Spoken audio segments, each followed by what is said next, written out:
Parmi les lois qui seront appelées à être amendées, l'Allied Health Professionals Council Act, ou la section 40 de cette loi sera amendée pour que les professionnels reconnus par le Conseil puissent pratiquer pendant 10 ans au lieu de 5 ans.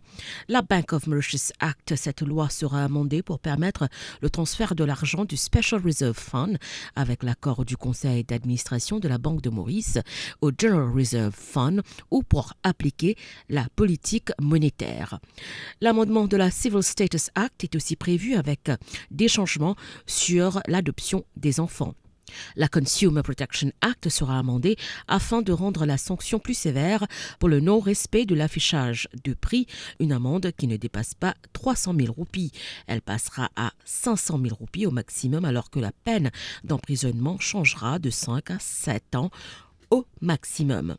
Des changements seront apportés à la Workers' Rights Act au concept Work from Home. Une des nouveautés est qu'un employé peut se déconnecter pendant les unsocial hours, comme elles sont définies dans la loi, ou au-delà des heures de travail, à l'exception des urgences. Si l'employé doit travailler dans des conditions exceptionnelles, il doit être rémunéré. L'Industrial Court Act, la Removal of Sin Act, la Construction Industry Authority Act 2023, la Consumer Protection Act, la Customs Tariff Act, la Declaration of Assets Act, la Dental Council Act, quelques lois qui seront amendées sous la Finance Bill.